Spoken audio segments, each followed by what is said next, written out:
The series stands at 1-0. There are 2 more potential points available here.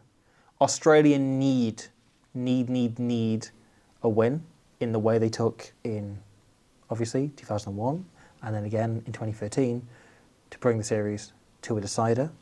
The Lions, on the other hand, have the chance to win a second test for the first time since 1997. Like, it is 2017, they won the second test having lost the first. They've never won the first 2 since 97. Generally, Lion series do either go to a decider or are decided by the opposition by then. Yeah. This is the game over the tour. The Lions are statistically, if you go back over every tour ever, the worst in is the second test. Fascinating, that, isn't it? How that works. There must be something psychological in that or whatever. And also, you know that the Lions are discussing this in camp. That Andy Farrell, as somebody who was so keen on the history of the Lions and bringing that up and what the jersey means and so on, he will have brought this up and said, this isn't going to apply to us. We need to make this 2-0, right? But the Wallabies will have a lot to say about this because they have named a team which makes me as a Lions fan feel a bit more nervous than last week's. It's a much stronger Wallaby team. They've got 2 huge names back in the starting team and a little bit of depth on the bench. Yeah. So Will Skelton is the big body, but Rob Valetini is the big name. Yeah. There are 2 players in here who can make a lot of impact. Rob Valetini on his own, just as a name being in that team, already strengthens the Wallabies like almost tenfold, essentially. I think they are a drastically better team. Yeah, we talked last week about on our video on Test 1, which is now available on the main channel. I assume you've watched it, or else, you've come here a little bit early. However, we talked a lot about the fact that the Wallabies' game plan last week was largely centred around needing some form of go forward. And to be honest, that's been their game plan ever since Joe Schmidt took over. Yeah. But particularly with a 10 like Tom Liner, who they persisted with this week. Because Tom Liner was, at first, trying some quite audacious plays in a good way, like going for cross kick, going for long wide passes, trying to put some shape on the attack. But it's difficult when you're not going forward. Yeah. And when they were going backwards in the second half, he then had to resort to just taking the ball in, or just going for dump-off carries, or them just playing off 9 and him not taking the ball himself, or whatever. And now they've got Rob Valetini, who is one of the best ball carriers in the world. Yep. I'd say other than Ardi Savir, he's maybe the best ball carrying back rower out there. I think there's a very strong argument. He is the best at disposable carries in the world. Yeah. When you just want a yard. Like rugby league style carries. Exactly, yeah. When you want someone to just run at the gain line on a short line off 9 and make you 2 metres, he is, I think, the best in the world at it. Yeah. Yeah, and also it's not just that, but it's the way that they use him. Because they like to use him on short carries off 9, as you say, where the 9 just literally passes it that far, and he's clattering into somebody. It doesn't look glamorous, but someone goes flying off the back of it. You've got... He's still good at picking angles. Yeah, well, you've got this one that he did against Wales last year, where from a goal line dropout, they just chuck the ball straight to him. And again, rugby league style, clatters into somebody. Jim Botham here can only make a passive tackle, doesn't roll away. The Wallabies get advantage out the back of this. So many of those dominant carries have knock-on effects on the defence. And I know it sounds stupid because obviously somebody who is big and strong is going to be good in the game of rugby union. But there's just so much more to his game than meets the eye. I've talked about it a few times in past, but I think he is maybe the most even I've ever seen, certainly in recent memory, between actual size and ability to run his weight. Yeah. Right? You see so many players who are enormous, but they don't use it properly, right? And it's why you then see players like Kieran Williams, the greatest player in the world, and who are tiny, but actually run like they're much bigger and are able to use their weight much better, right? Valetini is the best of both worlds. Yeah. He gets everything out of his frame, and his frame is the size of an IKEA. He's strong, he is enormous. Yeah. But he gives the Wallabies go forward. And you look at it in the autumn, right? They use him and Angus Bell, and they basically have shape and structure, but they allow those 2 to break it whenever they like and go off on little carries, go off on little running and picking angles, running and picking lines, and that is what they want from him, right?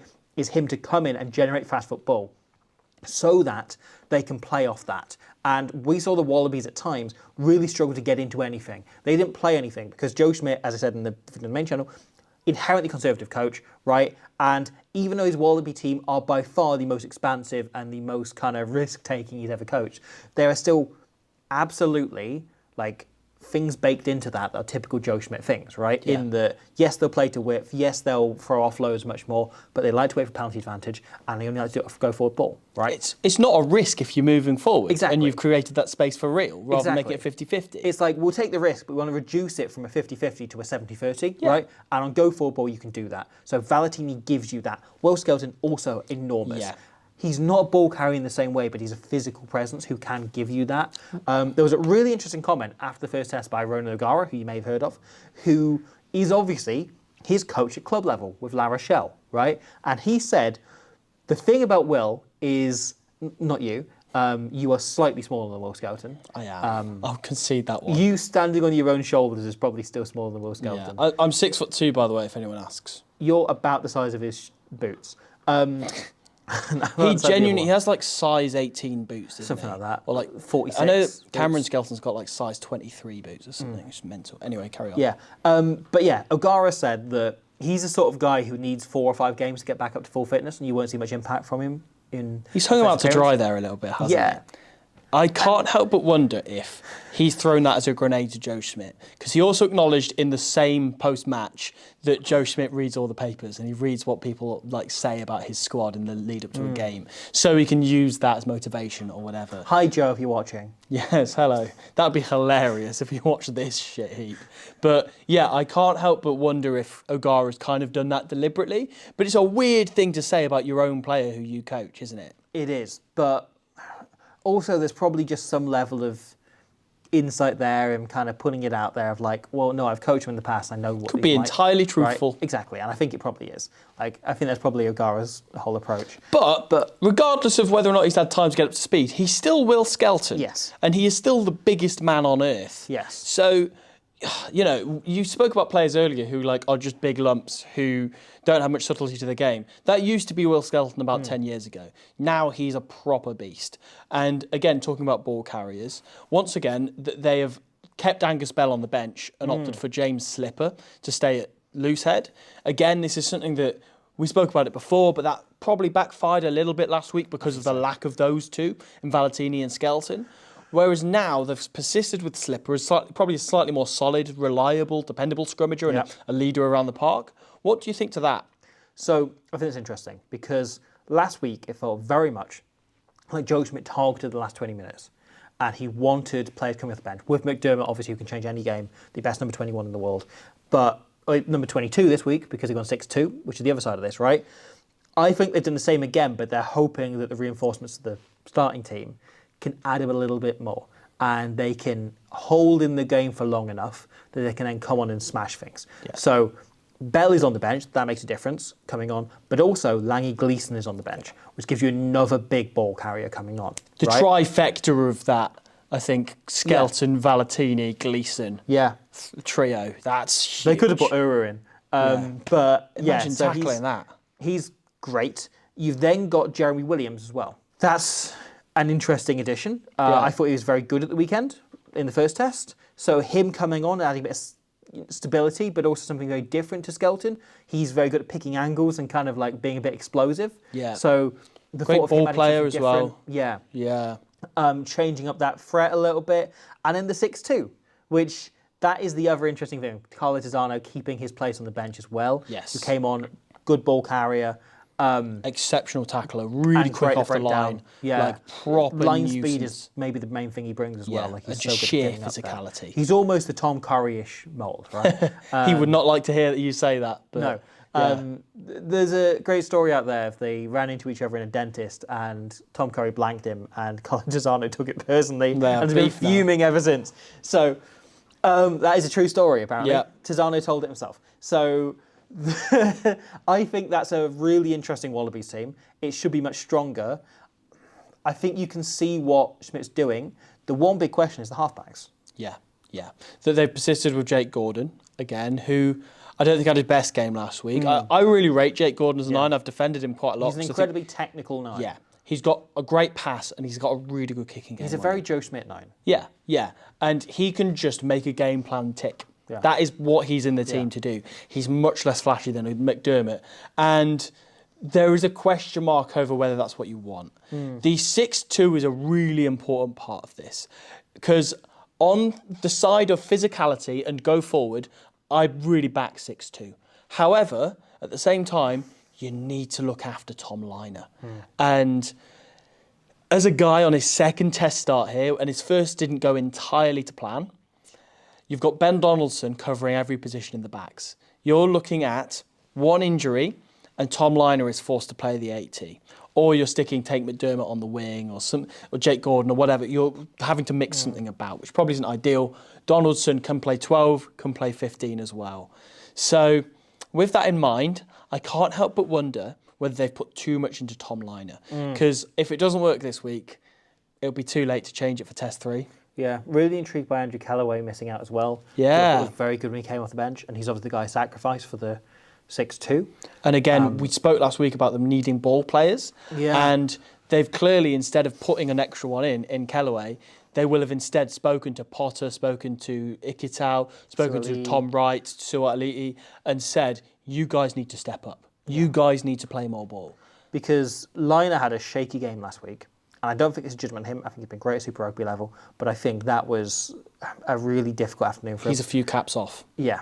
And we speculated maybe it's about 8-9 caps he needs to get up to this place.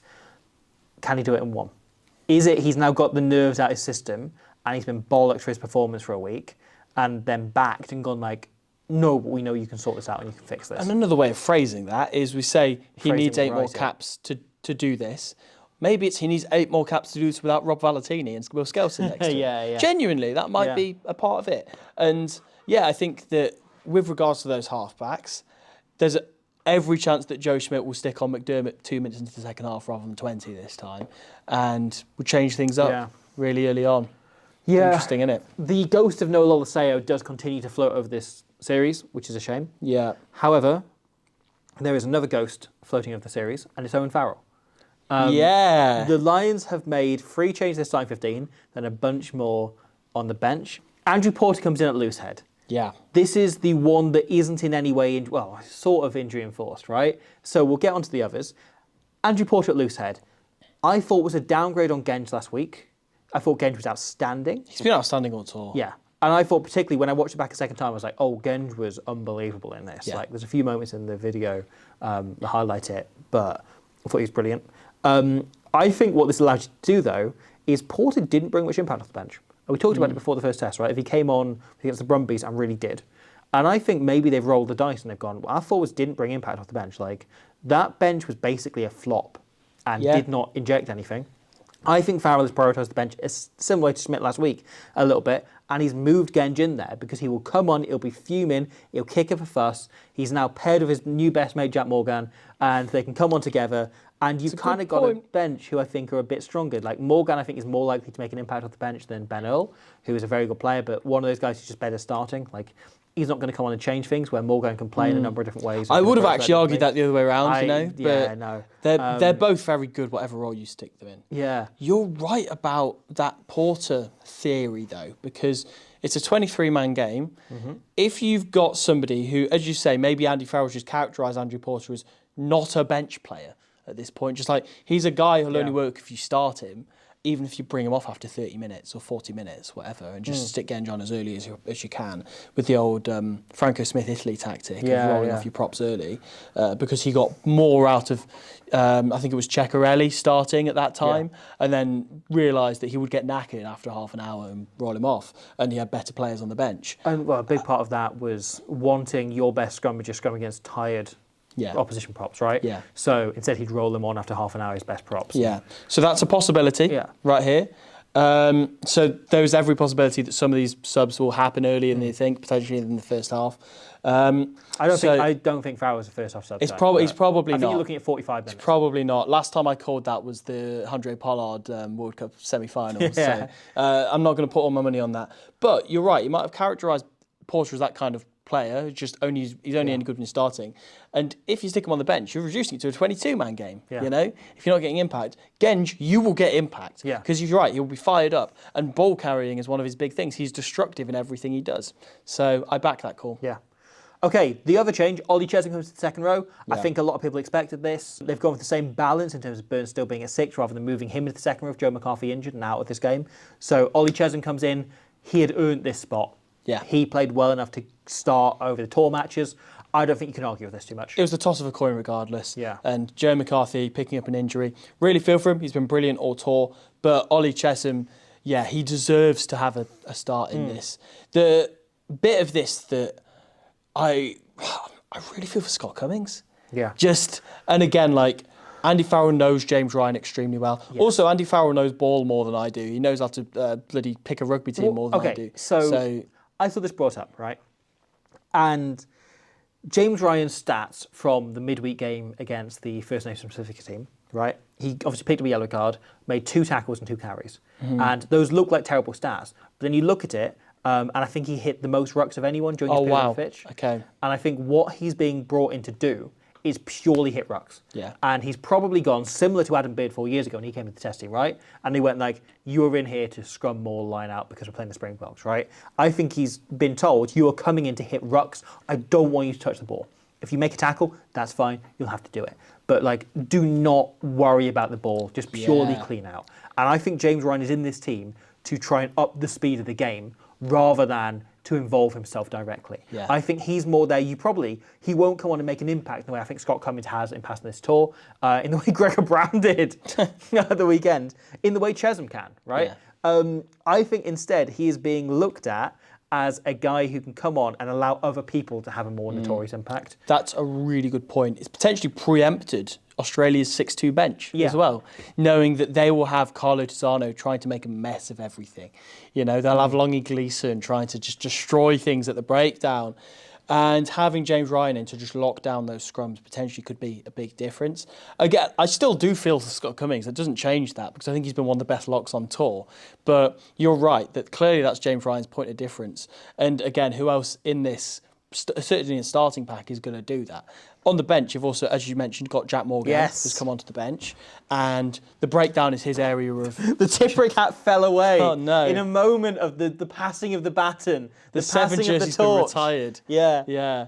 But as we discussed in our pre-first test selection video, Jack Morgan brings that defensive breakdown nous that he's the top for turnovers on this tour. Granted, Tyke Byrne in that first test has started to creep up on him there, is absolutely huge. Yeah. So if there is a sticky situation with this 6-2 bench rolling on for the Wallabies, Jack Morgan could be the guy to counter that. He could be the perfect antidote. There were 2 moments in that midweek game, right, where Jack Morgan didn't get a turnover for the stats, but the opposition came in straight away and committed an illegal turnover, clear out on him, and it led to penalties to the Lions, which is the same basically as winning a holding on penalty, right? Sure. But the only difference is they don't count for your stats. That is the thing that Morgan brings as well, is they'll have been watching this tour, they know how good he is.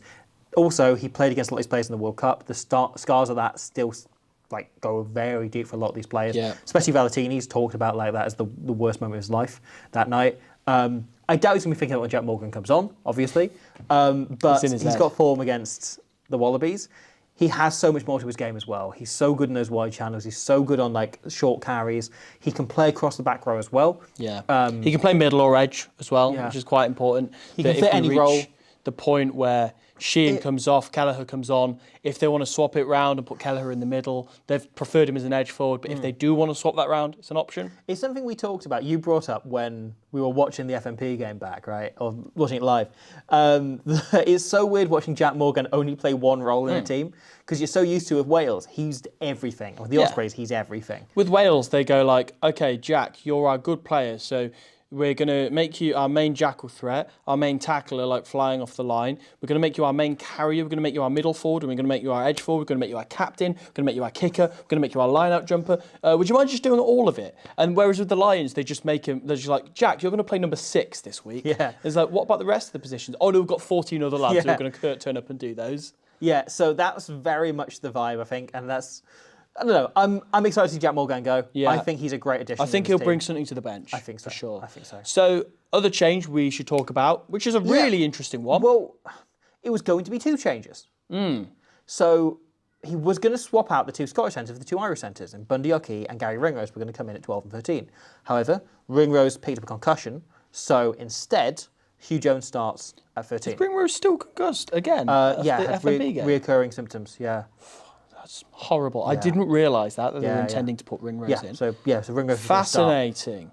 And that they've still kept Archie in, despite the fact it's not Ringrose. So it's not just a positional swap thing. That's really interesting because obviously Sione Tuipulotu was outstanding in Test 1. Yeah. But at the same time, being outstanding in a Lions test isn't enough to keep your place Yeah. for the second Well, test. So Bundy's inclusion makes me want to bring up something else. Yeah. Which is, this week, Jamie George, Owen Farrell, Mario Toje have all used the same phrase when talking about this test. They've all used the phrase, it's going to go nuclear. They've all used the word nuclear in reaction to this test, right? So that is clearly a phrase that's being used by the coaches around this game. We're going to go nuclear.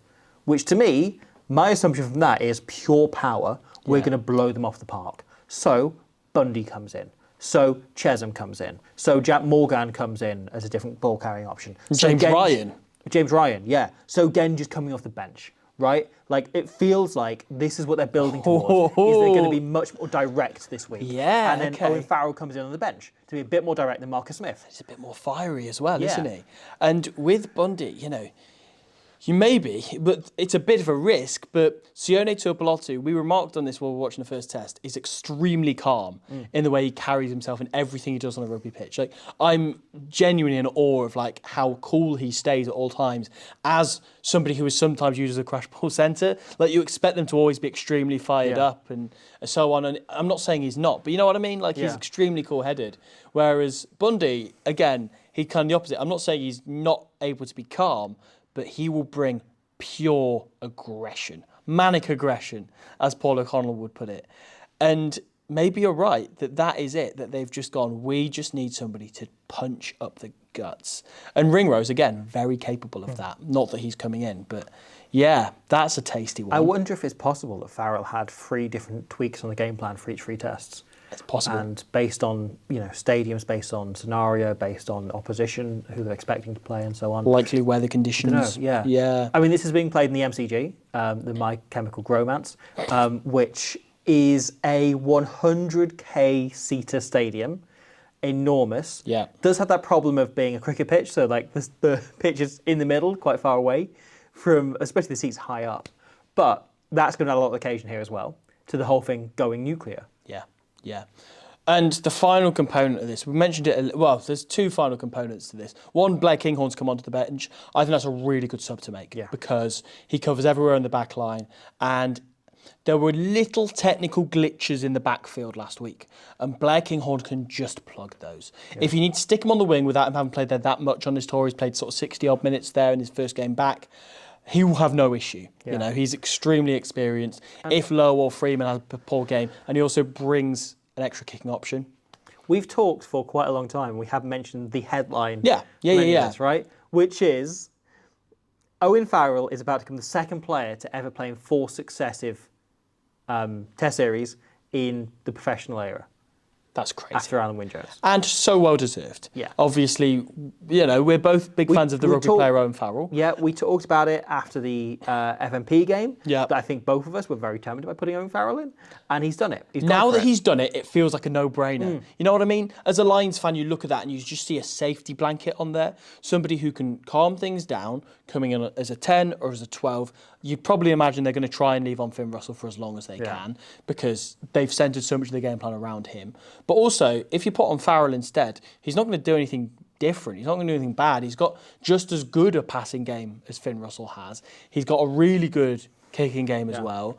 And the big thing about Owen Farrell is goal kicking. If this He's comes clutch. down to the same as 12 years ago, and you think, well, Lee Halfback having that shot to win it late on and he misses it, would you rather it's Finn Russell, Blair Kinghorn, or Owen Farrell taking that shot for the 3 goal kicking team? I mean, one aspect of this we should bring up is the fact that on Tuesday's game, he let Finn Smith take the goals rather than taking them himself. However, out of everybody in this Lions squad, I would have Owen Farrell take that goal for me. Me too. Like, whether it's from 5 yards out or whether it's from 50, he's the guy that I would trust most. Just out of sheer pressure conditions, 100,000 eyes, pairs of eyes on him, then, you know, I just trust him to sink it every time. Not every time, but I trust him to sink it in pressurised scenarios. Yeah. He did it in 2017. And he did it in 2021's first test. Yeah, exactly. I would trust him endlessly. He also allows you to put King Hon on the bench because obviously he can cover centre as well. Yeah. So you're not reliant on... He's a genuine option in both of those positions. I think he's a better guy to have on the bench than Marcus Smith. He is. I feel for Marcus Smith. Like, his treatment on this tour has been awful. Weird. But Owen Farrell, I would have made the same decision. Marcus Smith should turn up for the British and Irish Legends next week. If the Lions aren't going to give him a game in the third test, they should just give him a start in that so he can have a bit of a run around, dust off the cobwebs. You know? Send Gregor Brown out in that as well. Yeah, why not? Why not? All right. So, the Lions can win the series. The Wallabies can force a decider. What is your gut saying is happening this weekend? My gut is saying it's going to be fiery for, a good 70-odd minutes. The Valetini factor is genuinely just going to boost the Wallabies, like in a way that stats can't quantify. However, I think the Lions will squeak it, but not in a similar fashion to last week. I'm in a similar place. I think it'll be a tight game, a much better game, much more competitive game. But I feel like the Lions have enough in there to kind of... I think it'll be they close it out late on, but Australia look like they could sneak it. Yeah. That's where my gut is right now. It's tight game. Lions just about take it. Over to you, Bobby V.